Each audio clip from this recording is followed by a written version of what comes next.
Esta es la tarde en el continente americano.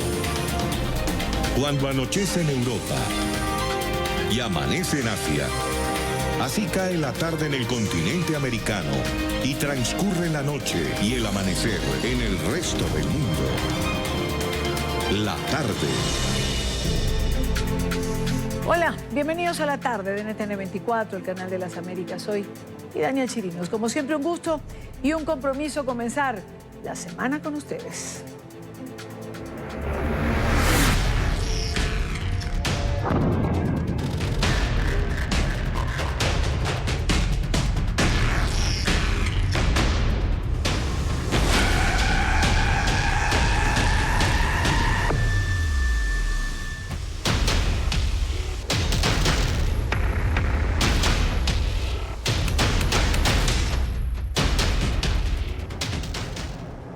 Después de los ataques de fin de semana contra las dos mayores refinerías del mundo, localizadas en Arabia Saudita y que produjeron las imágenes que recién vimos en pantalla, el precio del barril del petróleo se disparó en las bolsas de valores a nivel global.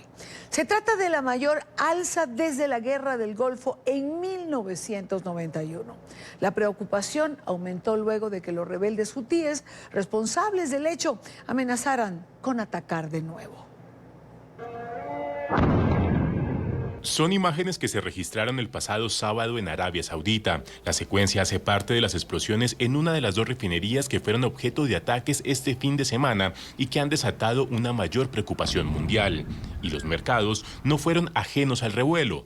El inicio de la jornada estuvo marcado por un aumento en los precios del petróleo que no se veía desde hace más de 20 años. El crudo referencia Brent se cotizó a $71,95 el barril, una subida de 19,5% que no se registraba desde 1991, mientras que el WTI subió hasta un 15,5%, cotizándose a $63,34 el barril. Sin embargo, el anuncio de la Casa Blanca de utilizar las reservas para garantizar el suministro del crudo tranquilizó el mercado. Cuando abrió la bolsa de Nueva York, la referencia Brent se cotizó a $66,5 el barril, un aumento de 10,4%, mientras el WTI alcanzó un 10,50% más, llegando a los $60 el barril. Tensión que amenaza con recrudecer ante las acusaciones de Arabia Saudita, que señala directamente a Irán de estar detrás del ataque. Las armas que se utilizaron en el ataque terrorista, ya sea en Abqaiq o en Kurais, las pruebas iniciales muestran que estas armas son armas iraníes y estamos investigando esto y anunciaremos los resultados. Teoría que comparte Estados Unidos, pues según las investigaciones preliminares, el ataque no habría llegado desde territorio yemení. Estas milicias no son más que herramientas en manos de la Guardia Revolucionaria iraní, vehículos utilizados para promover la agenda y los requisitos de la Guardia Revolucionaria y el régimen terrorista iraní. Pese a ello, los rebeldes hutíes en Yemen advirtieron que pueden lanzar en cualquier momento más ataques como el del sábado y han pedido a los ciudadanos extranjeros que se retiren si no quieren verse afectados. Las reacciones de los Estados Unidos, la fuerte declaración del presidente Trump y la respuesta de Irán, más adelante con Stephen Donahue. Más adelante en el programa veremos la dimensión y la consecuencia de este momento. Cuando son las 4:07 minutos, otra información nos dice que tanto en Venezuela como en Colombia continúa la polémica por las fotografías del presidente interino Juan Guaidó con miembros de la banda Los Rastrojos. Es realmente una cosa, bárbara. Nunca en la historia política de Venezuela habíamos presenciado algo de un grupo que dice llamarse político, pero en realidad, como lo hemos demostrado con pruebas, es una banda criminal. Caray, qué bueno sería que Delcy Rodríguez respondiera con esa pasión y con la misma rapidez las múltiples acusaciones que vinculan a funcionarios del régimen con el crimen organizado. Mientras tanto, en Colombia, el gobierno mostró la otra cara, pero no de la moneda, sino de la frontera, el día que Juan Guaidó cruzó a Colombia.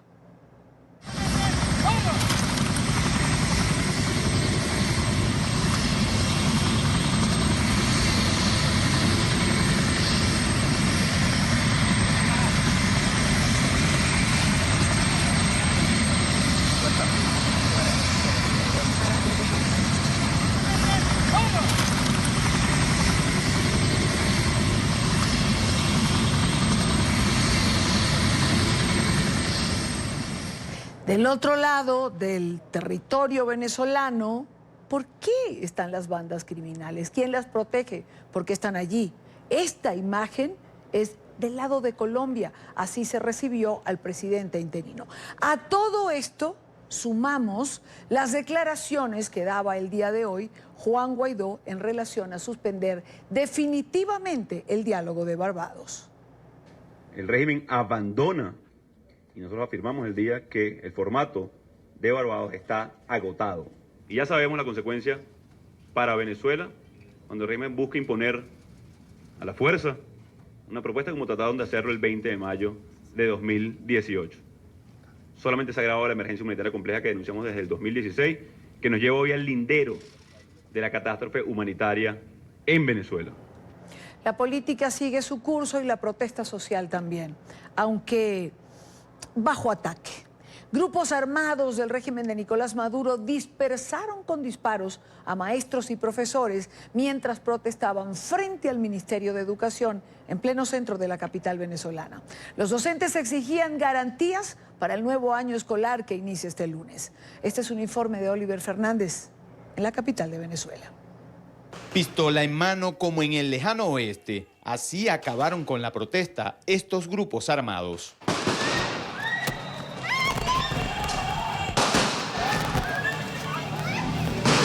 Mientras colectivos disparaban, otro grupo agredía a golpes a los maestros frente al Ministerio de Educación.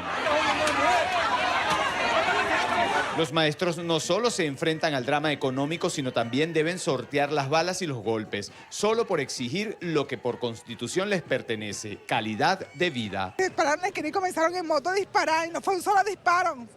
Fueron varios disparos y si le dan a algún compañero, a algún niño, algo, eso se queda así, lamentablemente se queda así. Nosotros no estamos robando, nosotros no estamos matando, estamos declarando lo que necesitamos, que no tenemos nada en nuestra casa, que nuestros hijos están pasando hambre, que no tenemos medicamentos. Un porcentaje importante de maestros se ha suicidado a consecuencia de la crisis, según informó la profesora Griselda Sánchez. 10% de docentes que se han quitado la vida. Tenemos el caso de un profesor de educación física que se tomó un poco de pastilla y se quitó la vida y lo que tenía eran 35 años. Tenemos el caso de una docente del Valle Coche que hace año y medio se quitó la vida, se lanzó por la ventana porque no tenía sus ansiolíticos. Una estudiante se ahorcó, se quitó los lentes, le dijo a la mamá, se despidió de la mamá y se ahorcó de ver la nevera vacía. Maestros con posgrado que luego de dar clases venden helados para sobrevivir. Tengo que salir a los estadios a vender los helados, siendo una profesional con 2 títulos universitarios y teniendo 10 años de servicio. Señor, usted va a pintar su negocio, yo se lo pinto. No, pero es que yo tengo mi pintor, yo se lo pinto, yo soy maestro, estoy pasando hambre y la gente le da el trabajo. El profesor Ángel Obando ha rebajado 30 kilos, no tiene ni para comer, mucho menos para vestirse. Para comprarse un par de zapatos tendría que trabajar al menos 3 años. Estos son mis zapatos. Después de 40 años de servirle a este país dignamente, he perdido hasta 35 kilos de peso porque no puedo consumir proteína. A veces ando hediondo como un gorila porque no puedo comprar el jabón para lavar ni los interiores. Vean esto, señores. Cuando fui a comprar un par de zapatos tenía que dejar de comer totalmente durante 3 años. Vi un pedazo de caucho cerca de mi casa, agarré un esmeril y aquí está, ya tengo 1 año con ellos. Nicolás Maduro pretende sustituir a los maestros que se han ido por un grupo denominado Chamba Juvenil, que solo ha tenido un semestre de preparación. En 450 horas, en un curso a bachilleres de Chamba Juvenil, colocarlo como los docentes emergentes para agarrar a los niños, niñas y adolescentes. Eso es un atropello. Si el régimen de Nicolás Maduro no garantiza la educación como lo dice la Constitución, los maestros y profesores no descartan ir a un paro nacional de actividades. En la información que manejamos desde Caracas, continúen con más de la tarde de NTN 24.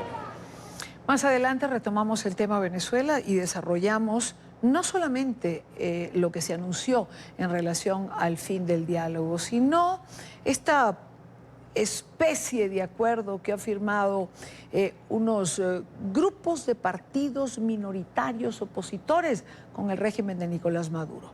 Diego Arria estará con nosotros ahora, cuando son las 5:13 minutos, hora costa este en los Estados Unidos. Revisamos otros temas de la agenda informativa de este día. Es noticia la crisis de combustible en Cuba que se intensificó este fin de semana. Las filas para cargar gasolina en la isla son interminables. El régimen intenta paliar la situación con la llegada de un buque petrolero procedente de Venezuela, pero que se hace insuficiente ante la gravedad de la situación.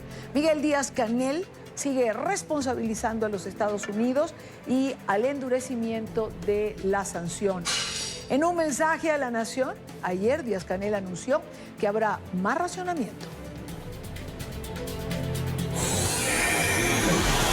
Es noticia el fenómeno meteorológico Humberto, que se ha convertido en las últimas horas en un huracán de categoría 1, mientras avanza lentamente hacia las Bermudas. El ciclón generará marejadas con corrientes marinas peligrosas en el noroeste de las Bahamas y en la costa de Florida y las Carolinas en los próximos días. Así ha alertado el Centro Nacional de Huracanes en los Estados Unidos. Humberto tiene vientos máximos sostenidos de 140 kilómetros por hora, con ráfagas, y su cercanía preocupa a las autoridades del archipiélago de Bahamas, que enfrenta la destrucción y la tragedia que dejó el paso del huracán Dorian.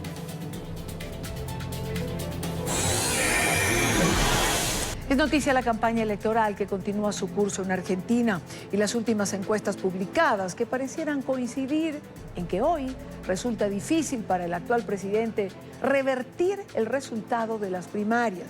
Aún así, Mauricio Macri insiste en alertar a los ciudadanos sobre cuál es la Argentina en la que quieren vivir.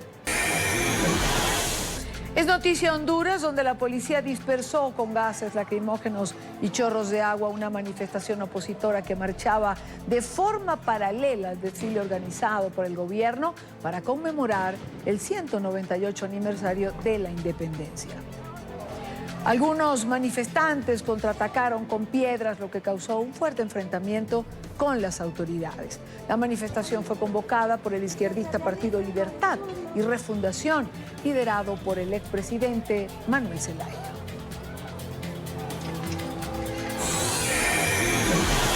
Es noticia el presidente de México, Andrés Manuel López Obrador, que evocó esta madrugada el tradicional grito de la independencia.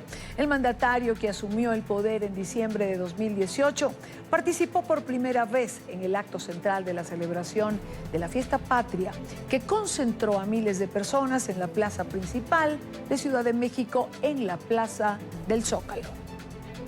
El presidente de México, Andrés Manuel López Obrador, puso su sello el domingo al tradicional grito de la independencia. El mandatario izquierdista, que asumió el poder en diciembre, lanzó un total de 20 vivas en el acto central de la celebración de Fiestas Patrias, que concentró a miles de personas en la plaza principal de Ciudad de México. ¡Vivan las madres y los padres de nuestra patria! ¡Vivan los héroes anónimos! ¡Viva el heroico pueblo de México! El mandatario incluyó también en su recuento a los héroes y precursores de la independencia como Miguel Hidalgo, Leona Vicario e Ignacio Allende. La ceremonia del grito emula el discurso que Hidalgo pronunció al amanecer del 16 de septiembre de 1810, convocando al pueblo de Dolores a la rebelión contra las fuerzas virreinales. Este acto marcó el inicio de la lucha independentista de México, que se concretaría recién en 1821 y que coincide con gestas similares en otras naciones de América Latina. Pero no todo fue celebración en México. También es noticia la protesta contra López Obrador en medio de la fiesta de la independencia. En las calles de la capital y en varios estados del país se contaban por miles las personas que salieron a exigir mejores planes de seguridad y una política económica que favorezca a los que más lo necesitan. Otros incluso lanzaron consignas en las que pedían un juicio político para AMLO y hasta su destitución. Con mayor nivel de educación. Nos acompaña Juan María Naveja, analista político, nacional y relaciones México-Estados Unidos. Señor Naveja, bienvenido, buena tarde, gracias por estar en NTN 24. Un placer, como de costumbre, saludar al continente a través de NTN 24.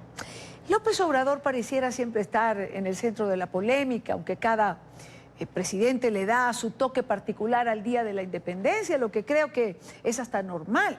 Quizá la palabra austeridad marcó en esta oportunidad la celebración, lo que disgustó a unos y a otros no. ¿De qué lado está usted?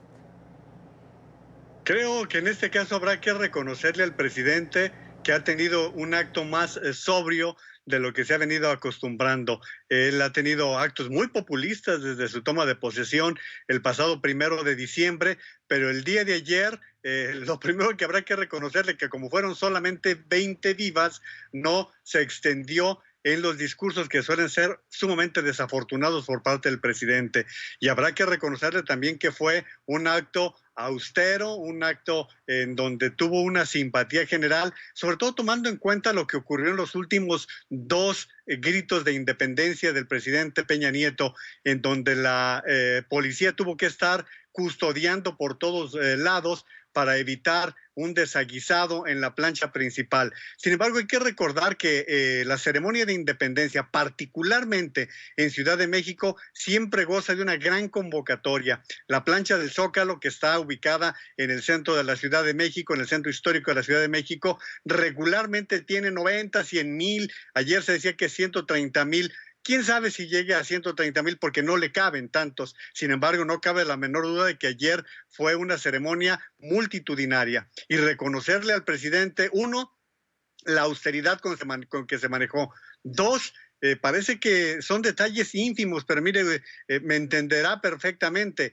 Durante todo el sexenio de Enrique Peña Nieto, uno de los temas era quién era el diseñador y cuánto costó el vestido que llevaba la primera dama Angélica Rivera, la actriz de telenovelas. Y normalmente se hablaba de diseñadores muy cotizados, por lo tanto, de vestidos muy costosos. La primera dama, el día de ayer, la esposa del presidente López Obrador, Beatriz Gutiérrez Müller, tuvo una gran sobriedad, tuvo una gran seriedad. Por lo tanto, creo que el día de ayer el presidente se sacó una palomita, un buen reconocimiento, sin dejar de reconocer que hay grupos que siguen manteniendo la oposición al presidente, sí. Un mandatario que trae unas encuestas favorables por encima del 65%. Por lo tanto, sigue siendo un presidente que en 10 meses de gobierno goza de una gran aceptación.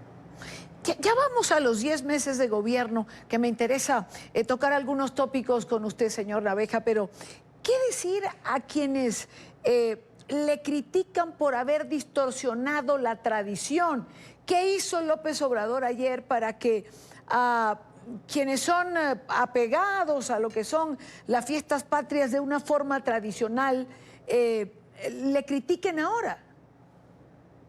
La distorsión más bien va hacia las vivas, pero las vivas, si les digo que, por ejemplo, vienen desde 1936, en que el presidente Lázaro Cárdenas, en aquel tiempo, con aquellas corrientes tan cercanas a la izquierda mundial, lanzaban ese tipo de vivas. Normalmente los presidentes están concentrados en el viva al padre de la patria, a 2 o 3 personajes, y en lo que cambió el presidente López Obrador fue que ahora se refirió tanto en términos femeninos como masculinos a los padres y a las madres de la patria, habló de vivas a la democracia. La gran interrogante es si su eslogan de gobierno, la Cuarta Transformación, que es lo que ha venido impulsando, si lanzaría algún viva. No lo hizo finalmente. Por lo tanto, la forma en que se desarrolló el grito pues no es tan contrastante como se hubiera supuesto en un principio. Él habló sobre todo de que fuera un grito para la gente y que no se gastara tanto dinero. Sin embargo,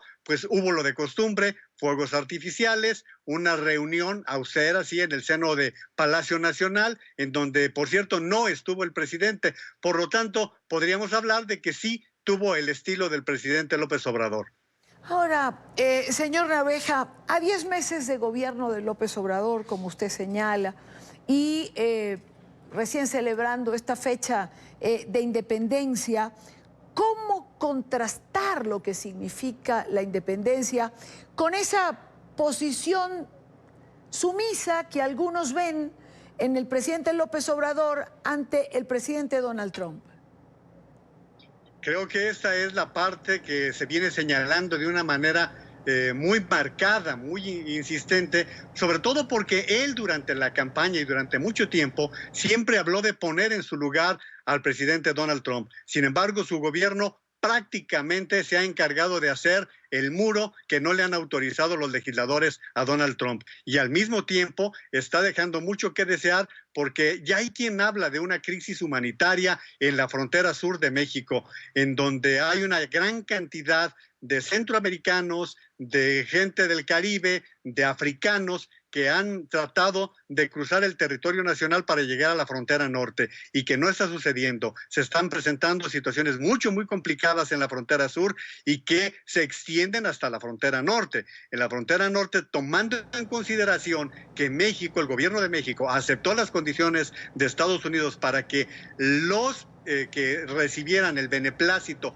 para poder solicitar asilo o refugio o que su solicitud de ingreso a los Estados Unidos entrara al proceso legal, tendrían que esperar en la frontera mexicana. Todo esto ha sido muy criticado, mientras que la semana pasada se venció el plazo de 90 días para evaluar si México cumplía con la meta de bajar en un 70%. Eso fue lo que se comprometió México. Estados Unidos ni siquiera pedía ese nivel. Sin embargo, se ha logrado un 56% menos, según reconocen los dos gobiernos, pero con esta particularidad. Sí, en el Día de la Independencia, no creo que el gobierno de López Obrador pueda lanzar las campanas al vuelo con esta forma en que se ha entregado prácticamente a todas las solicitudes y peticiones del gobierno de Donald Trump. Bueno, yo quiero retomar una frase que usted acaba de señalar, señor Naveja, que es que pareciera que López Obrador sí ha levantado el muro que al presidente Trump no le han autorizado. Ahora, ¿qué hay detrás? ¿Por qué tanto vale ese intercambio comercial entre México y Estados Unidos que lleva a López Obrador a tener esta actitud? Me parece que hay un error estratégico por parte del gobierno y aquí es en donde chocamos quienes no estamos de acuerdo con la decisión que tomó el gobierno de López Obrador con respecto a la amenaza. Recuerde usted que Estados Unidos amenazó con fijar aranceles hasta del 15% a todos los productos mexicanos que ingresaran a los Estados Unidos. Hay mucho pánico por parte del gobierno de López Obrador de las consecuencias que pudieran tener las exportaciones, tomando en consideración que es la principal fuente de ingresos de México. Y además, recordemos que la segunda fuente de ingresos de México son las remesas, es decir, el dinero que mandan los mexicanos que trabajan en los Estados Unidos, que para que tenga una idea, este año serán del orden de los 35,000 millones de dólares. Es decir, después de las exportaciones, es la segunda fuente de divisas más importante para México. Esto le dio mucho miedo al presidente López Obrador, de que pudiera haber una reacción que económicamente descarrilara su gobierno. Sin embargo, vemos quienes veíamos que en Estados Unidos se estaban generando ya grupos de lobbying, grupos de apoyo a México para evitar que se diera una sanción de aranceles en contra de los productos mexicanos. ¿Por qué? Porque finalmente los que pagarían los aranceles de los productos que llegan de México a Estados Unidos son los propios ciudadanos estadounidenses, y no perdamos de vista que México es actualmente el principal vendedor del exterior a los Estados Unidos. Claro. Esta situación no la tomó en cuenta el gobierno de López Obrador y me parece que hubiera tenido elementos suficientes para poder no ir al choque, simplemente llegar a una negociación en mejores condiciones. Fíjese usted qué ha pasado con China. El gobierno chino ha estado estirando la cuerda en la negociación, la guerra comercial. No vamos a comparar a México con la principal potencia económica en este momento. Sin embargo, creo que al gobierno de México le faltó un mayor trabajo dentro de los Estados Unidos con los legisladores y analizar de una manera más detallada si realmente Donald Trump hablaba en serio con este tema. Ahora, esto puede, señor Naveja, ser malo desde un punto de vista y bueno del otro. Es decir, también hay quien pensó que López Obrador, con el discurso de campaña, podía no tomar en cuenta la importancia de la economía y ser más populista en sus decisiones. ¿Esto no juega a su favor? Bueno, realmente habrá que reconocer que con el tiempo, él todos los días habla en contra, en las ruedas de prensa que todos los días ofrece, habla en contra del neoliberalismo. Y sin embargo lo estamos viendo gobernar como un neoliberal. Realmente esto se va observando todos los días y más aún cuando vemos el presupuesto que la semana pasada envió para 2020 al Congreso de la Unión, a la Cámara de Diputados. Ahora bien, la parte populista de López Obrador está en los programas sociales en que ha estado él inmerso, buscando que lleguen recursos a las personas adultas, a los adultos mayores, a los jóvenes, que ha resultado realmente un programa fallido. Contra todo lo que se pueda decir, finalmente el apoyo para los jóvenes que no estudian ni trabajan ha sido un programa sumamente cuestionado, cuesta arriba inclusive.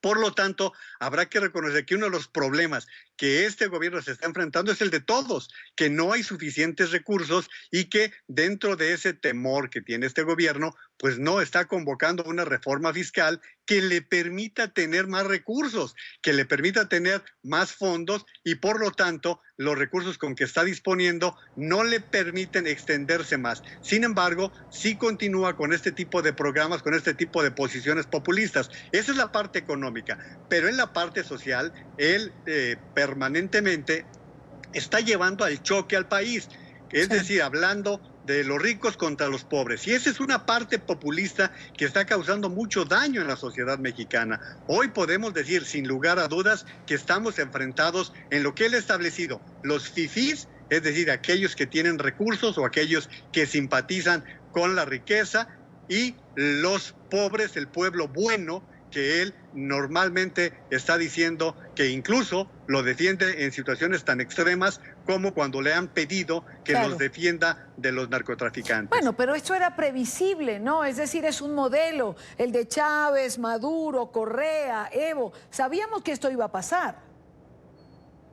Sí, seguramente, pero lo que sucedió fue que la corrupción inmersa en México durante todo el sexenio pasado fue brindándole oportunidades a López Obrador, que no perdamos de vista que iba por su tercera elección. Entonces, las condiciones le resultaban muy favorables y lo que estamos viendo en todo el mundo, esta corriente sí de los de izquierda, que están en los Correa, los Chávez en el tiempo anterior, los Maduro de ahora, pero también los ultraconservadores, los Bolsonaro, los Trump, los Salvini, los que están en Polonia, en Hungría, es decir, toda esta corriente que ha llegado con la vía de los votos y que se han convertido en populistas y que trastocan totalmente países. ¿Qué me puede decir de lo que está sucediendo en Gran Bretaña, la cuna de la democracia, en donde estamos viendo a estos extremistas que llegan a gobernar y que, bueno, pues luego ponen a los países de cabeza? Ahora mucha gente en México dice, espérate los próximos 2 años, porque el crecimiento es cero. Sí. No vamos a crecer nada este año en un gobierno que había prometido por lo menos crecer el 2% y llegar hasta un 4%. Creo que todo esto está reflejando que un gobierno como el de López Obrador, rayando en el populismo, pues no está generando las condiciones de crecimiento y menos a largo plazo la mejoría de una población que tenemos más de 50 millones de pobres de los 130 millones de habitantes en México. Pues así es, por eso usted retuiteaba, que me llamó la atención, una declaración del actor mexicano Derbez, que decía que cuando llegaba al aeropuerto no veía al pueblo mexicano feliz, como había dicho López Obrador en agosto pasado. Pero es lo que suele pasar. Para López Obrador, señor Naveja, pues el camino va bien. Y contrario a que las cifras no le acompañan, él se empeña en decir que México va por la ruta correcta. Sin embargo, no es lo que se ve. Ojalá no tengamos que ver a México como hemos visto a Venezuela o como vimos a Ecuador en un momento determinado. Quiero agradecerle mucho su tiempo por estar con nosotros hoy. Al contrario, siempre es un placer estar en contacto con su audiencia. Gracias, muy buena tarde para usted. Son las 5:34 minutos, hora Costa Este. Rápidamente vamos a la pausa. Recuerden seguirnos en nuestras cuentas en Twitter, se las dejo en pantalla, siempre con información en tiempo real, y en mi cuenta personal leo sus comentarios. Al regreso, retomamos lo que es tema en la primera página mundial. El precio del petróleo por las nubes y el discurso fuerte del presidente Trump en contra de Irán. Ya venimos. Stephen Donoghue estará con nosotros. Lo decíamos al inicio del programa, la economía mundial ha sido afectada por el ataque a instalaciones petroleras en Arabia Saudí. A través de su cuenta de Twitter, el presidente de los Estados Unidos, Donald Trump, amenazó al régimen de Irán luego de señalar a la nación islámica como la responsable. El mandatario aseguró estar listo para responder a la ofensiva en cuanto se compruebe la culpabilidad iraní en el ataque. Trump utilizó una expresión de origen militar y de carácter desafiante para lanzar su advertencia. China y la Unión Europea exhortaron a Washington y a Teherán a la moderación, mientras que Rusia llamó a la comunidad internacional a abstenerse de toda acción o conclusión apresurada que pueda agravar la situación. El suministro de petróleo de Arabia Saudita fue atacado. Hay razones para creer que conocemos al culpable. Estamos listos para disparar dependiendo de la verificación, pero estamos a la espera de que el reino nos informe quién cree que fue la causa de este ataque y bajo qué términos procederíamos. El régimen iraní, por su parte, rechazó las acusaciones de los Estados Unidos a través del portavoz de Relaciones Exteriores. La nación islámica aseguró que los señalamientos hacen parte de una política de falsedad en su contra, llevada a cabo por la Unión Americana. Rechazamos este tipo de declaraciones y previsiones. La República Islámica de Irán ha manifestado claramente que apoya al pueblo de Yemen y sus derechos, pero acusar a la República Islámica de Irán de estos ataques y medidas defensivas está en consonancia con la máxima política de falsedad que han adoptado tras sus fracasos. El ataque contra la infraestructura petrolera de Arabia Saudí tendrá consecuencias más allá de Oriente Medio. La advertencia trascendió durante el encuentro de hoy del Consejo de Seguridad en la ONU. La jefatura del organismo internacional reafirmó su condena enérgica al incidente. Alejandro Rincón tiene el informe en Nueva York. Alejandro. Hola, feliz tarde para todos e inicio de semana. El incidente de Arabia Saudita del pasado fin de semana ha sido de una gravedad tal que ha agitado el mundo diplomático reunido aquí en la sede general de Naciones Unidas en el transcurso de este lunes. El Consejo de Seguridad, en cuyo exterior nos encontramos ahora, ha tenido una sesión de consulta sobre la situación en Oriente Medio, aun cuando no propiamente sobre este incidente en la nación de Oriente Medio. Sin embargo, los diplomáticos están ahora a la expectativa por saber si van a convocar o no una reunión específica para debatir ese ataque en contra de la infraestructura energética del país, que cuenta con una de las mayores reservas de petróleo a nivel del planeta. En las últimas horas, la Secretaría General de este organismo internacional había reaccionado ya a través de un comunicado muy breve en donde se había expresado una condena enérgica a este tipo de agresión en contra del territorio de Arabia Saudita. Hoy, en seguimiento a esas declaraciones, el portavoz del secretario general, Antonio Guterres, entregó también unas breves declaraciones reafirmando parte de los principios que mantiene Naciones Unidas sobre este caso, el de condena contra este tipo de agresión. Me gustaría retomar lo que dijo el secretario general, el llamado a todas las partes a restringir al máximo sus acciones. Debemos ser claros sobre este evento, un ataque directo contra el suministro de energía mundial. Se han hecho acusaciones de responsabilidad, pero el secretario de Estado, Mike Pompeo, ha asegurado con claridad que no hay evidencia de que los ataques se originaron en Yemen. La información reciente indica que la responsabilidad recae sobre Irán. Entre tanto, la comunidad internacional reunida aquí en la sede general de Naciones Unidas parece respaldar la teoría parcial sobre estos hechos entregada por el gobierno de los Estados Unidos en las últimas horas, que a través de la entrega de unas imágenes satelitales aseguró que hubo por lo menos 17 puntos de impacto en ese ataque y que considera que su procedencia estuvo en Irán. Sin embargo, desde la sede general de ese organismo internacional se han hecho ya varios pedidos para que se establezca una investigación y sobre todo logre esclarecerse finalmente quién está detrás de este ataque en contra de Arabia Saudita. Es todo lo que tenemos para ustedes por ahora. Continúen con más en la tarde. Gracias, Alejandro, por la información. Saludamos a esta hora a Stephen Donoghue, director de McClarty Asociados y colaborador permanente de NTN 24. Stephen, bienvenido. Buena tarde para ti. Buenas tardes, Idalia. ¿Se apresura el presidente Trump a señalar a Irán de estar detrás de este atentado, o los indicios conducen a pensar que ciertamente pudieron ser de su autoría?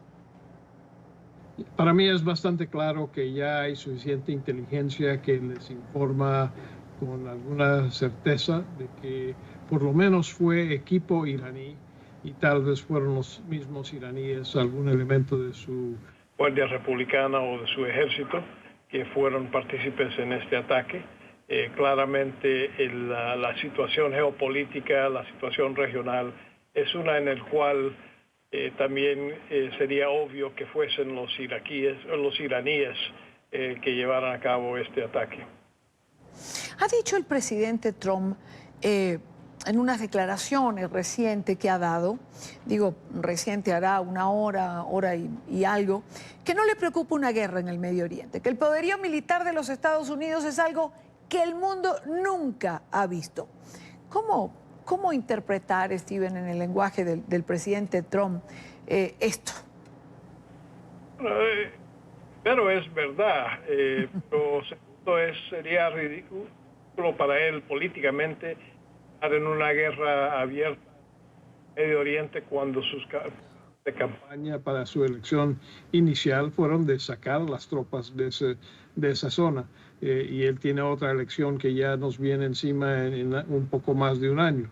Así que creo que el decirlo, sí, es verdad que los Estados Unidos tienen un poder militar más extenso que cualquier otro país del planeta, pero los Estados Unidos ya tienen mucha experiencia en ese sector y no es fácil salir una vez habiendo entrado. Así que no creo que hay un apetito por parte de los Estados Unidos, de los ciudadanos, de los votantes, para ir a otra guerra, a menos de que haya un ataque directo a los Estados Unidos. Y esto fue un ataque contra un recurso económico de un país del Medio Oriente que, aunque sí tiene buenas relaciones con los Estados Unidos, no es los Estados Unidos. Y de hecho los Estados Unidos produce más petróleo del que ella misma usa, hasta el punto de que también somos exportadores de petróleo estos días.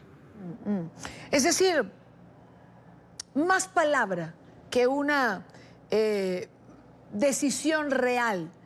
Forma parte del lenguaje del presidente, porque también le preguntaban, bueno, pero usted dijo que era Irán, después el presidente dijo, no, eso no fue lo que dije, hay que hacer una investigación primero.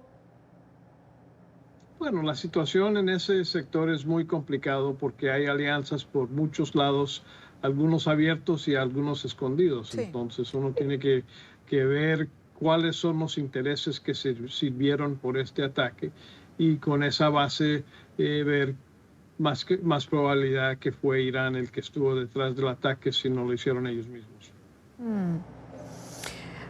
Hassan Rouhani, Steven, ha dicho su portavoz que no se reunirá con Trump en el marco de la Asamblea General de la Organización de Naciones Unidas, que será a fin de mes en Nueva York. Pero ¿no sería este el marco indicado para lograr este encuentro por el que otros países también trabajan, no? Bueno, hay muchos en los Estados Unidos que prefieren no tener negociaciones con este señor bajo las condiciones actuales, después de los ataques que ellos han tenido contra equipo estadounidense, contra personal estadounidense, buques gringos en la zona, buques de países aliados. Así que, pues, ¿qué han hecho ellos para que los Estados Unidos tenga que reunirse con ellos? Las sanciones siguen teniendo un impacto muy fuerte contra Irán y yo creo que bajo las circunstancias, cuando Irán esté listo para entablar negociaciones nuevas, pues seguramente la oportunidad se encontrará. Ahora, más allá de este incidente puntual y aprovechando que estamos conversando, comenzando la semana, no puedo dejar de preguntarte por otros eventos que han marcado también la cotidianidad en los Estados Unidos, como la salida de John Bolton. ¿Cuál es tu lectura de las diferencias entre él y el presidente Trump? Creo que ha quedado remarcado además un punto de vista en relación a Venezuela, a Cuba, lo ha dicho el propio presidente Trump. Creo que el señor Bolton era mucho más, le gustaba mucho más la posibilidad de entrar en combate contra enemigos en diferentes partes del mundo que al presidente Trump.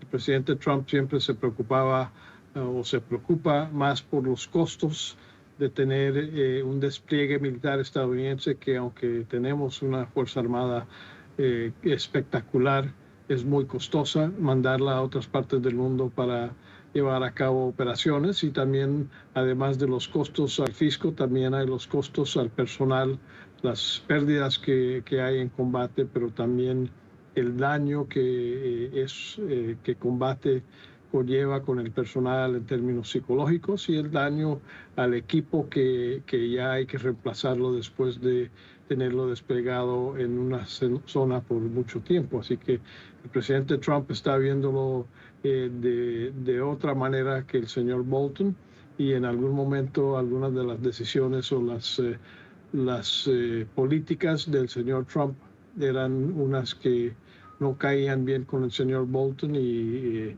el señor no entendió que el presidente es el que fue electo y no el Estado Mayor que tiene a su alrededor, y por eso tuvo que irse.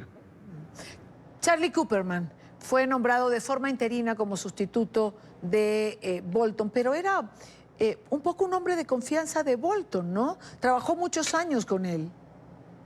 Yo creo que él está ahí como un interino. El presidente ha dicho que piensa nombrar a un nuevo consejero nacional de seguridad esta semana, y entonces veremos probablemente un cambio en diferentes plazas dentro del Consejo Nacional de Seguridad para que quien sea que sea el nuevo que llegue, pues tenga un equipo de confianza que le apoye a él o a ella, para que ellos puedan darle el consejo que el presidente Trump busca desde su equipo.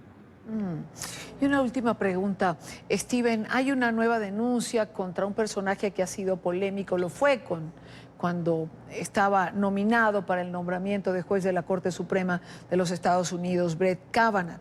3 de los precandidatos demócratas a la presidencia piden la destitución del magistrado a propósito de haberse revelado nuevas pruebas de presunta conducta sexual inapropiada. Yo creo que se ha politizado ya toda la situación en Washington. Estamos en una campaña electoral ya, y creo que lo que hemos escuchado es de muchas maneras muy politizar a un tema que de veras debe investigarse de una manera formal, seria, y no tenerlo en el Internet y como tema de campaña.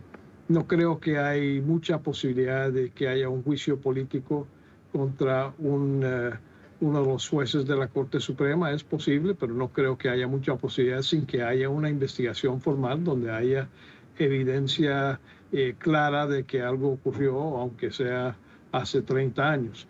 Lo que sí nos demuestra es la importancia de que estas investigaciones se lleven a cabo de una manera correcta desde el principio, algo que aparentemente no ocurrió en este caso por el afán de tener un nuevo miembro de la Corte Suprema a tiempo para comenzar un periodo en la Corte Suprema. Así que la lección que debemos aprender es que estas cosas toman tiempo, hay que hacer la investigación correctamente, y después el Senado debe ver los resultados de las investigaciones y hacer sus audiencias para seleccionar los miembros de la Alta Corte. Steven, como siempre, un gusto tenerte en el programa. Gracias por acompañarnos. Gracias, Idania. Buenas tardes. Igual para ti.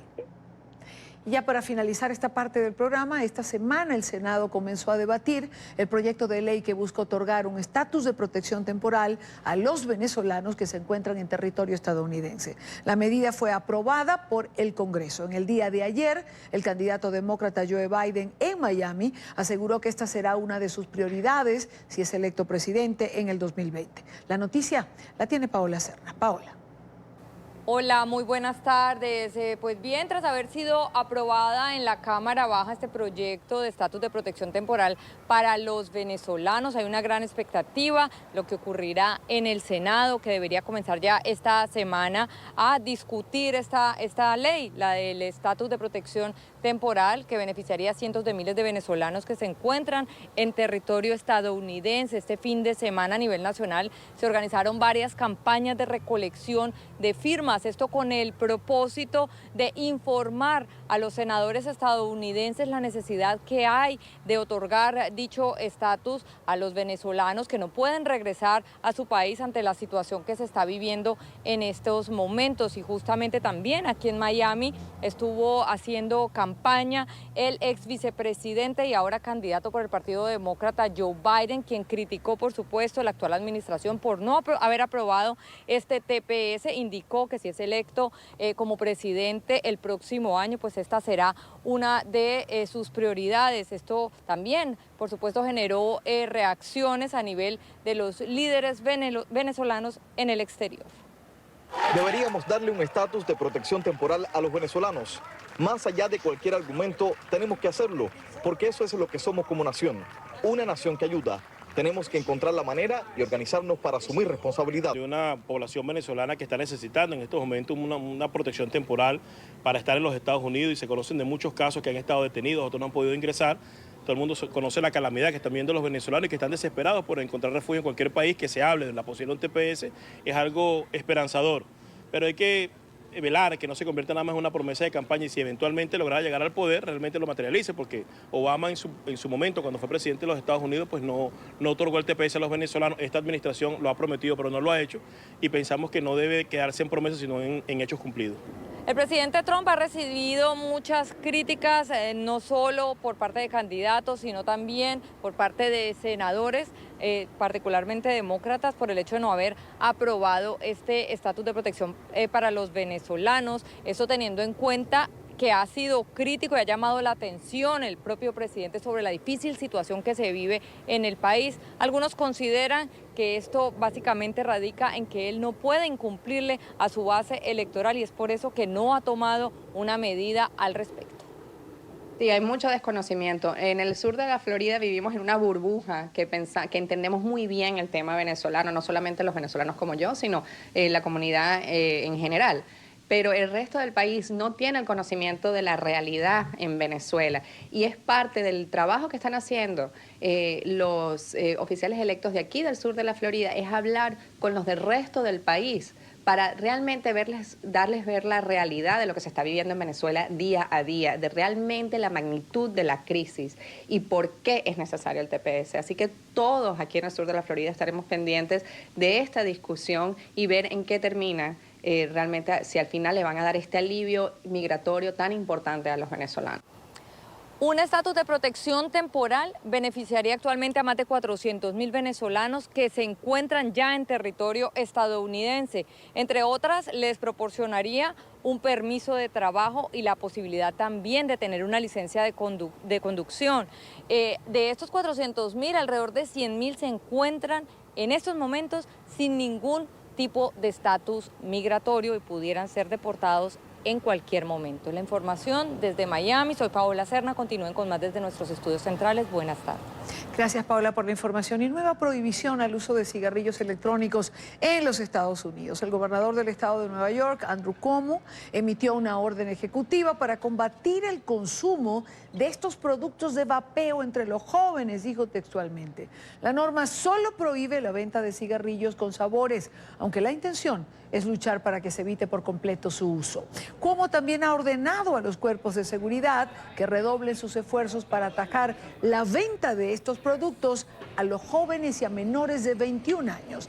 Michigan fue el primer estado en el que se hizo esta prohibición del vapeador con cigarrillos saborizados.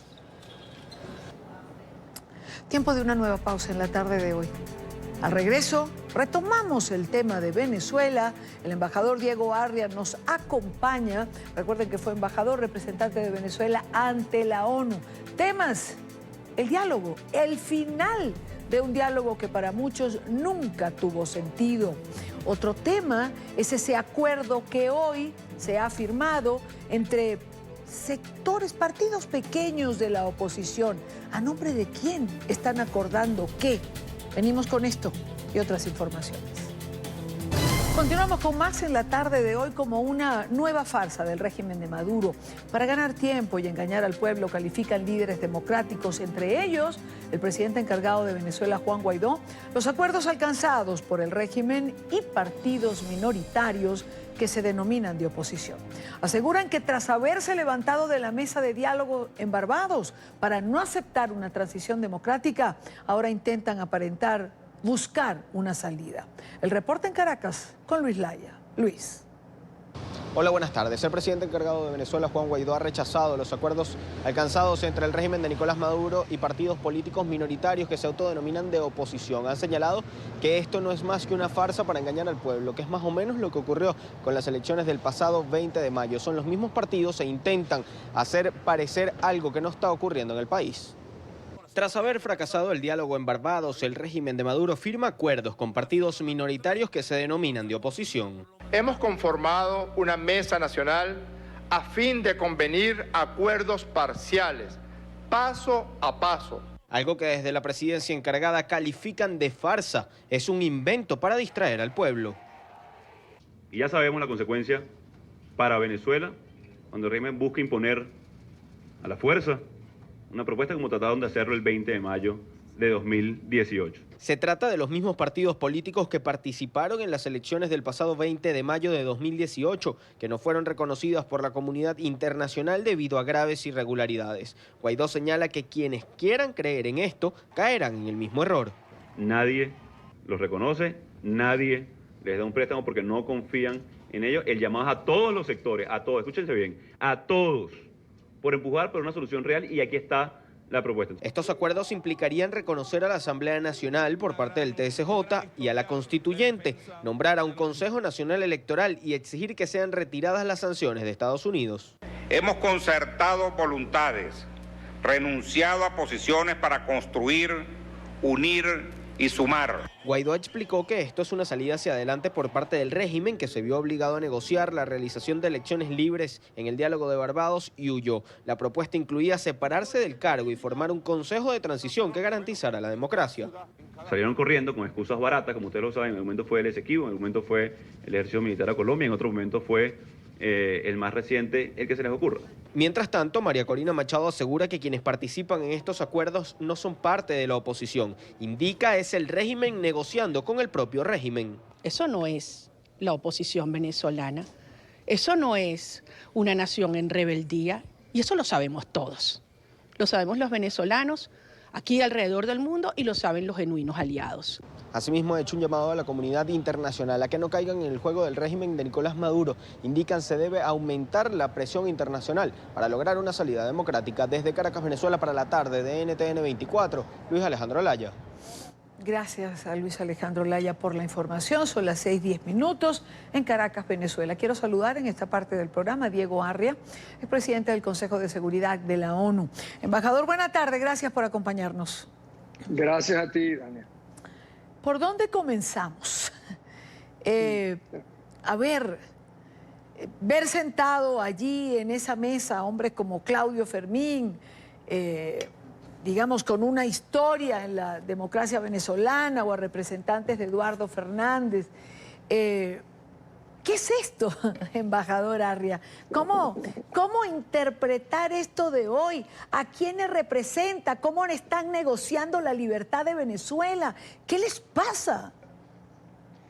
Pues mira, yo creo que tú lo comenzaste a calificar bien. Ellos tienen un largo kilometraje de pasar de distintas toldas políticas a otras, hasta que al final decidieron formalmente aparecer, yo le diría lo que más diplomática y elegantemente se puede calificar como colaboracionistas del régimen, prestándole una coartada que sin la menor duda le sirve por poco tiempo al régimen para decir que hay segmentos de la oposición. En el exterior no son conocidos esos ciudadanos, por lo tanto algunos dirán, caramba, hay un grupo de la llamada oposición que está negociando con el régimen, que realmente quiere buscar una salida pacífica y constitucional, cuando realmente esto es una pantomima y realmente a lo que le están sirviendo estos personajes, sin la menor duda, es al régimen de la narcotiranía de Maduro. Ahora, doctor Arria, es que yo creo que, no se representan ni a sí mismos. Es que yo creo que de las cosas que me ha costado digerir o entender en el transcurso de los últimos días está este anuncio que se hace hoy. ¿Cómo le dan aliento al régimen de esta manera?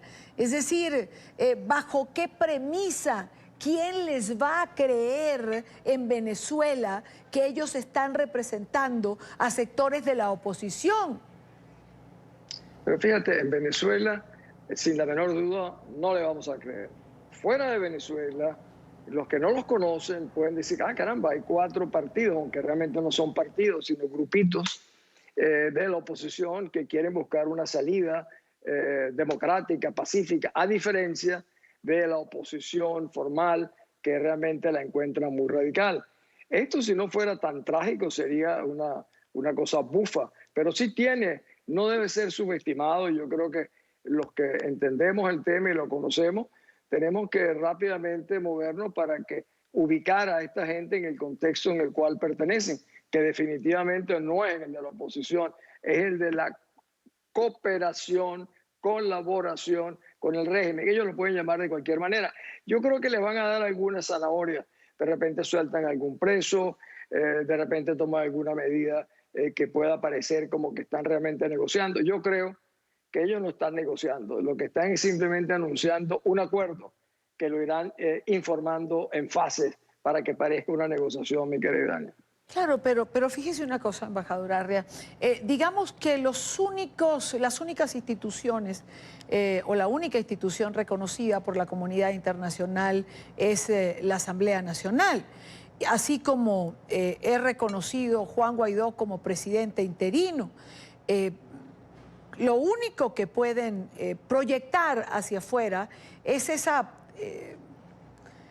ese terrible signo de que la oposición no logra unificarse nunca, sino que cada quien anda siempre por un lado diferente. Es verdad.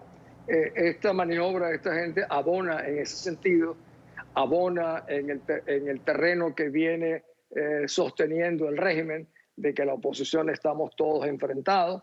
Entonces saca y dice, no, este es un grupo más serio de la oposición.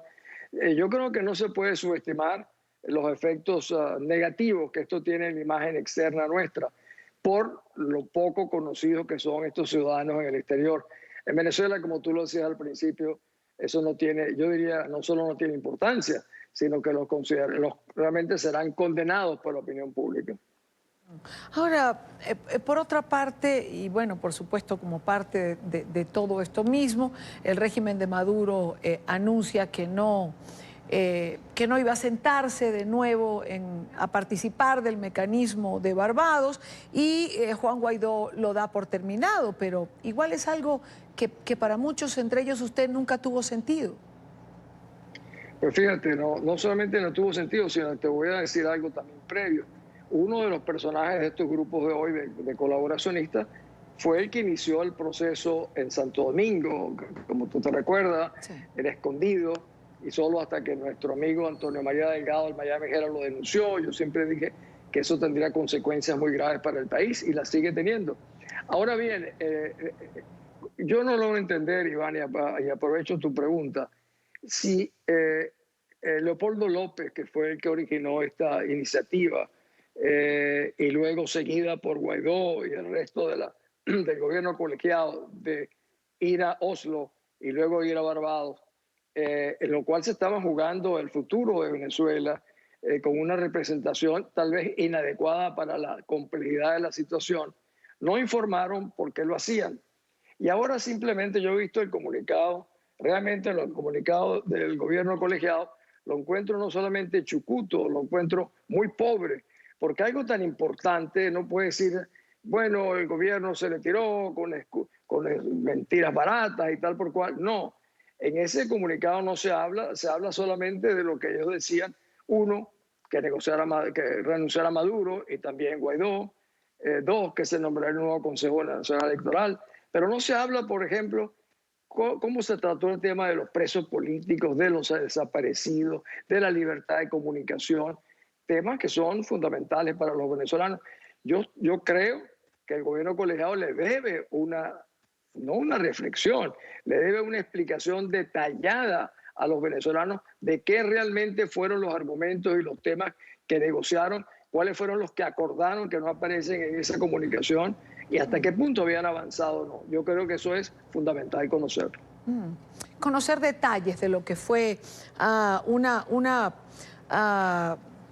negociación inicial, y si no le queremos dar el nombre de negociación, cuáles fueron los temas que se plantearon en esa mesa, bajo qué premisa se produjo ese acercamiento. Yo creo que sería interesante saberlo. Coincido con usted. Una sola cosa, fíjate que cómo es posible que nosotros no conozcamos cuál fue la posición con respecto a impunidad, reconciliación, reunificación, justicia. ¿Acaso esos no fueron temas negociados, cuáles se acordaron? Entonces, ese comunicado, te repito, del gobierno colegiado es sumamente pobre, sumamente inadecuado y muy injusto con los venezolanos que le vienen dando respaldo a ese gobierno interino colegiado y que no se le informe de lo que nada menos que lo que estaban negociando, que era el futuro de Venezuela. Y como dijo un diputado, creo que Stalin González, esto no sirve y ya no vamos más allá. ¿Cómo es posible? Se trata de una cosa que yo me imagino que lo veían de tal seriedad que comprometieron al país ante el mundo de que estaba en un proceso de negociación. Y ahora simplemente dice, se fueron. ¿Cómo que se fueron? Entonces fue el gobierno colegiado el que llamó al gobierno o al régimen y no al revés. Yo pensaba que era al revés. Ahora, embajador, no lo quiero despedir sin tener su opinión en relación a lo que ha sido polémica en los últimos días, como son las fotos de Guaidó con miembros de una banda criminal, los rastrojos. En Colombia se ha publicado lo que ocurría de este lado, que era la llegada de Guaidó con alfombra roja, pero sobre todo quiero compartir con usted y con nuestra teleaudiencia, lo hice en la primera parte del programa, pero no quiero perder la oportunidad de escuchar otra vez a Delcy Rodríguez hablando de este tema. Regreso con usted, escuchemos. Es realmente una cosa, bueno, bárbara. Nunca en la historia política de Venezuela habíamos presenciado algo de un grupo que dice llamarse político, pero en realidad, como lo hemos demostrado con pruebas, es una banda criminal. Bárbaro estas declaraciones, embajador Arria. Nunca hemos presenciado en Venezuela, sobre todo en los últimos años,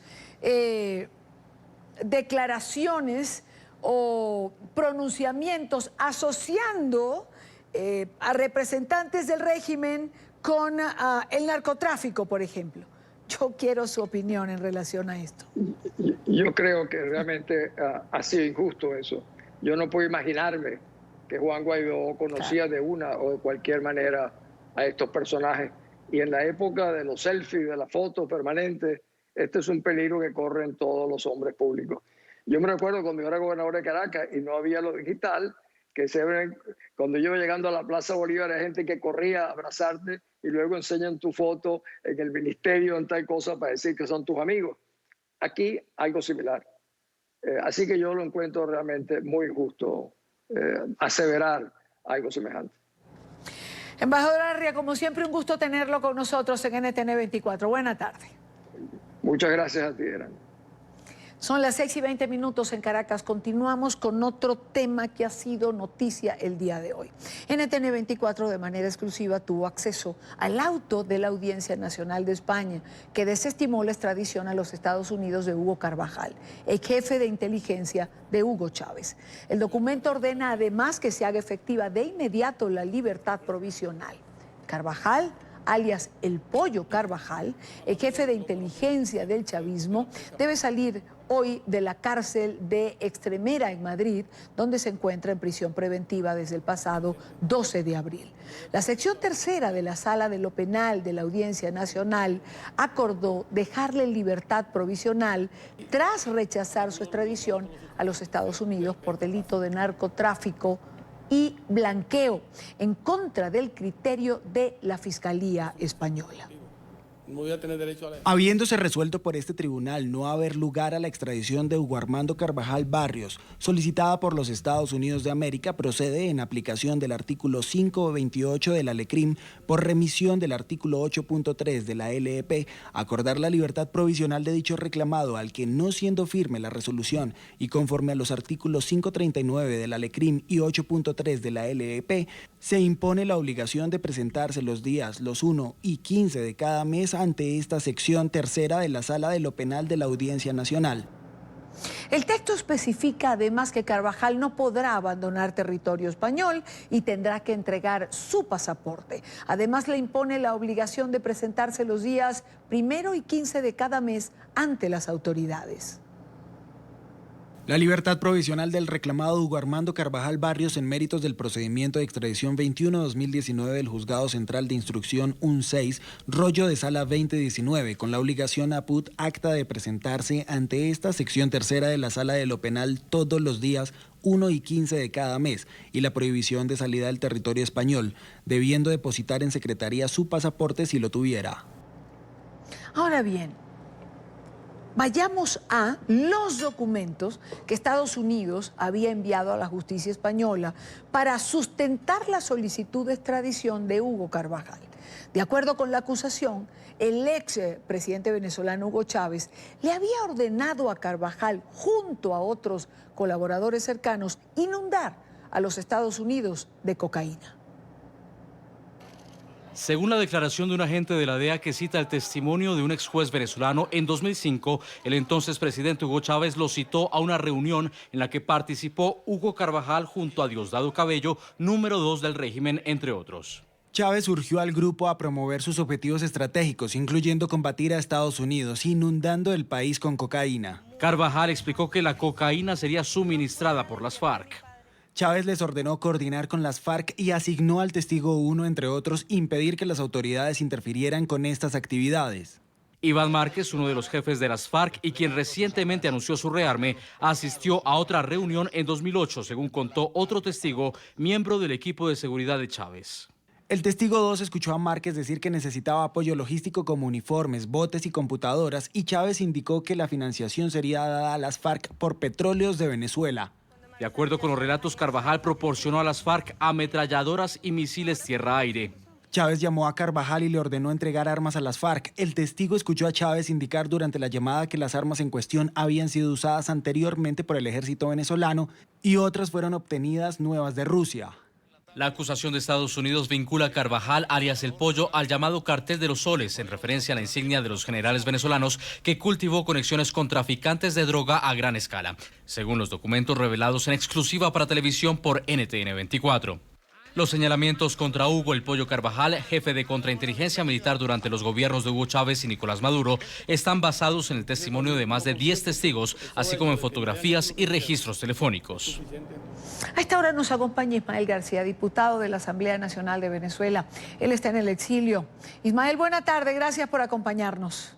Y Dania, ¿cómo estás? Un gran abrazo, saludos, a tu orden. ¿Cómo tomarse esta decisión que se ha producido hoy en España?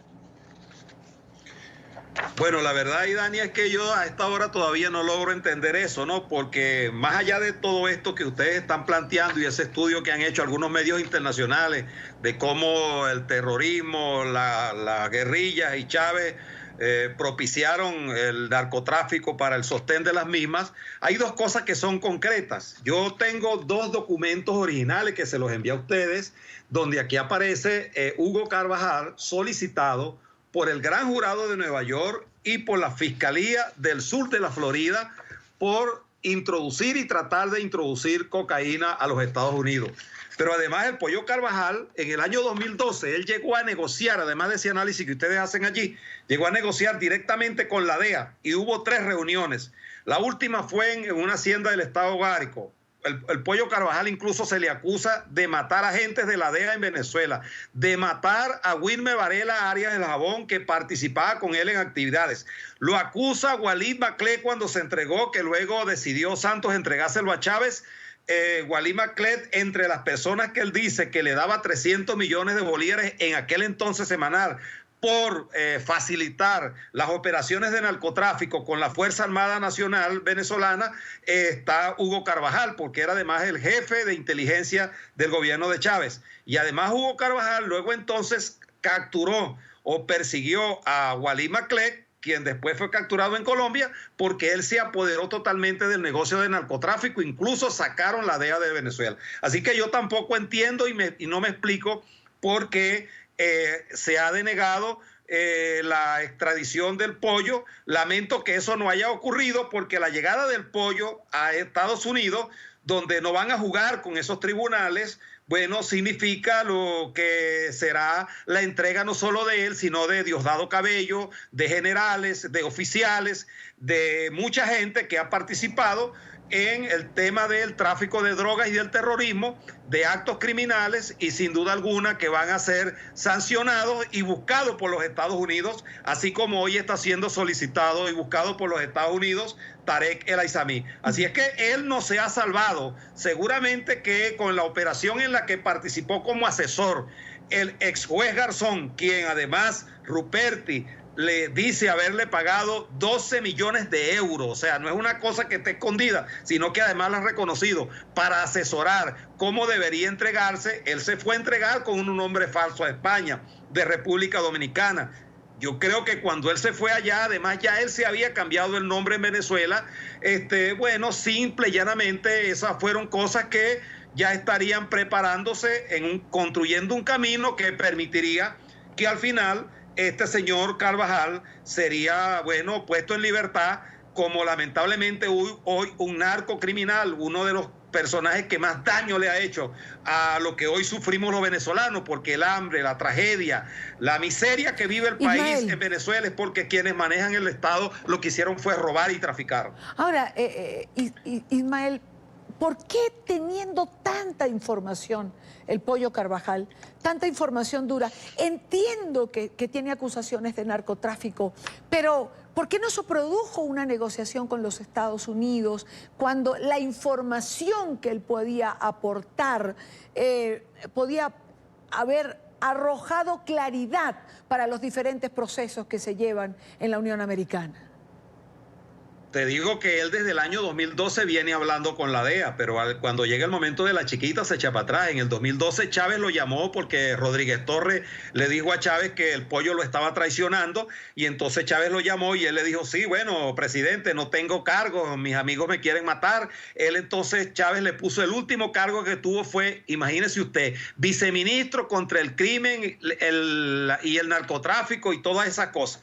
Allí, cuando murió Chávez, luego Maduro lo nombró cónsul general de Aruba, que fue cuando lo capturaron allá, y estos señores casi que invaden Aruba para rescatarlo. Creo que las razones por las que no se ha producido la negociación es porque él ha intentado hacerla y echa traspiés para adelante y para atrás, y lo otro es que él sabe que en Estados Unidos no va a conseguir un juez Garzón, no va a conseguir bandidos, no va a conseguir... La OEA se pronunció sobre la decisión del régimen de Daniel Ortega de prohibirle la entrada al país a una comisión del organismo. En un comunicado, la organización rechazó que el gobierno nicaragüense vetara el trabajo de 7 diplomáticos que buscaban iniciar conversaciones entre la administración Ortega y los partidos opositores para poner fin a la crisis que vive la nación centroamericana desde el 2018. La delegación debía de llegar este lunes. Gustavo Alegret conversó con el embajador de los Estados Unidos ante la OEA, Carlos Trujillo, para el programa Cuestión de Poder. El tema de Nicaragua, por supuesto, estuvo presente. El diplomático dijo que tiene información sobre las violaciones a los derechos humanos cometidas por el régimen de Ortega y que espera que los países miembros del organismo invoquen el artículo 20 de la Carta Democrática Interamericana. Embajador, permítame que le pregunte, ¿tiene usted todavía dudas sobre esa ruptura del orden constitucional? Bueno, hemos visto reportes de unas personas de la Alianza Cívica y de otros grupos de la sociedad civil que han sido agredidos, que han sido amenazados en los últimos días, y más ayer había uno que fue detenido, y es algo que nos preocupa muchísimo. Bueno, las pruebas tienen que llegar a los votos necesarios para tomar los próximos pasos, que aplicar el artículo 20 o 21 de la Carta Interamericana Democrática, y estamos en ese paso. La entrevista completa esta noche en el programa Cuestión de Poder, 8 de la noche, hora de Bogotá, Quito y Lima, 9 de la noche, hora de la costa este. Y en esta parte del programa nos acompaña Leopoldo Sajores. Él es subsecretario de Asuntos de América de la Cancillería Argentina y uno de los miembros de la comisión a los que se les prohibió la entrada a Nicaragua. Señor Sajores, bienvenido, muy buena tarde para usted. Buenas tardes a su audiencia. Esperábamos otra reacción de Daniel Ortega, que no fuera esta, prohibir la entrada. Lamentablemente confirmó lo que suponíamos. Nosotros pensábamos que iba a ser posible establecer un canal de diálogo. La comisión le había mandado una nota hacía unos días informándole de esta reunión y manifestándole el interés de tener reuniones con autoridades del gobierno nicaragüense para cumplir con los mandatos de la comisión. De todas maneras, mantenemos la voluntad y la intención de contactar y hacer gestiones con el gobierno para poder acceder a tener una ronda de diálogo junto con la sociedad civil, porque nos interesa encontrar una solución a la situación crítica que vive Nicaragua. Claro, señor Sajores, el insistir denota el ánimo, además, del continente de buscar una solución a la crisis que vive Nicaragua. Pero esta negativa no dice de Ortega exactamente lo contrario. No hay por parte del gobierno de Ortega voluntad para salir de la crisis por la que atraviesa Nicaragua desde el año pasado. Eso parecería, con esta negativa a aceptar el ingreso de la comisión, nos está mandando ese mensaje. El gobierno de Nicaragua nos dijo que no reconoce a la comisión, la desconoce, dijo que transgrede la Carta de la OEA, que es contraria al derecho internacional, pero lo cierto es que hubo 19 países que votaron favorablemente para la constitución de esta comisión, porque consideraron que los hechos que se registran en Nicaragua desde abril del año pasado constituyen una grave situación que pone en riesgo la vida democrática del país, violaciones de los derechos humanos que están sistematizadas y registradas, y por eso la comunidad internacional en el hemisferio, a través de la OEA, quiere contribuir a encontrar una solución. Ahora, ¿qué varió, señor Sajores, para esta negativa de Ortega, cuando ya había permitido en una oportunidad, porque hay que decir esto igualmente, que entrara una comisión donde se encontraba el propio Pablo Abreu? Sí, usted se está refiriendo al grupo de expertos independientes. Yo creo que acá hubo un mensaje muy fuerte de la OEA, de los Estados miembros, con la constitución de la comisión. Dio un mensaje muy fuerte en el sentido de que para el hemisferio la situación de Nicaragua es una situación crítica, que queremos explorar todas las vías dentro de la legalidad para encontrar una solución. Y creo que eso lo perturbó, lo preocupó, y está haciendo lecturas que me parece que no corresponden. La comisión tiene un claro mandato de diálogo, de fomentar el diálogo, de contribuir a la solución que lamentablemente por negativa del gobierno no ha sido posible alcanzar. Yo creo que un poco la reacción del presidente Ortega tiene que ver con constatar que la comunidad internacional no está ajena a lo que está pasando en Nicaragua, que la comunidad internacional está observando con mucho detenimiento y que está muy decidida a hacer todo lo que sea posible en el marco de la juridicidad para alcanzar una solución. Y en hacer lo posible, por supuesto, se va a seguir insistiendo para lograr, digamos, la autorización de Ortega y que esta comisión pueda ingresar a Nicaragua. Lamentablemente, me dice nuestro equipo de producción que hemos perdido la comunicación con Leopoldo Sajores, subsecretario de Asuntos de América de la Cancillería Argentina, uno de los miembros de la comisión a los que se les ha prohibido la entrada a Nicaragua. Señor Sajores, ¿me escucha? Yo la escucho. ¿Usted me escucha a mí? Sí, sí, ya lo escucho perfectamente.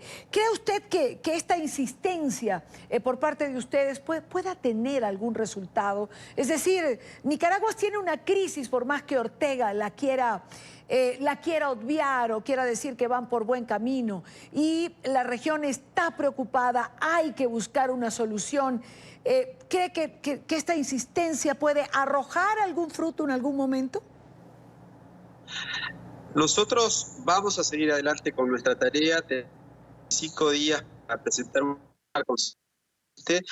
Vamos a buscar en nuestro esfuerzo, vamos a reunirnos con los actores de la sociedad civil, con la iglesia, con los partidos políticos y por supuesto vamos a mantener la intención y el compromiso de tener reuniones y diálogo con el gobierno. Nosotros vamos a seguir adelante. Queremos tener las dos voces, dos campanas.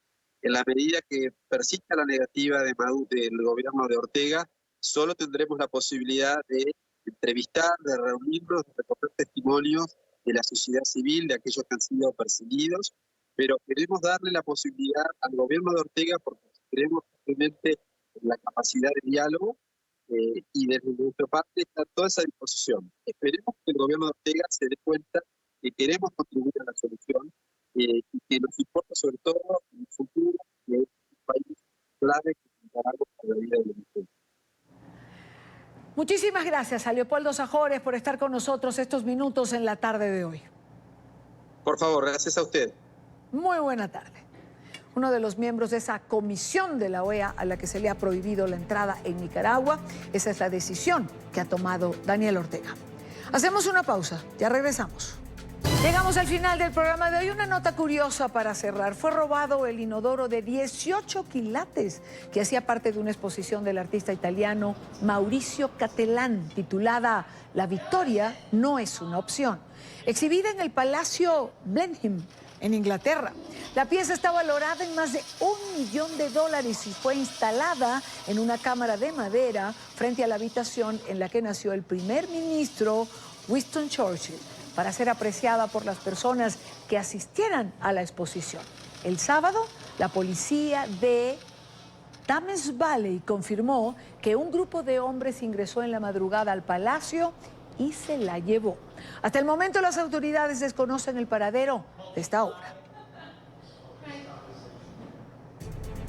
Con esto, llegamos al final de la tarde de hoy, con estos 18 quilates. Recuerden seguirnos en nuestras cuentas en Twitter, también en Instagram, en nuestra página web y en nuestro canal de YouTube. Son plataformas para encontrarnos. Conéctese a la información, conéctese siempre a NTN 24. Buena tarde para todos. Mañana a la misma hora para compartir, debatir, analizar la agenda informativa del día.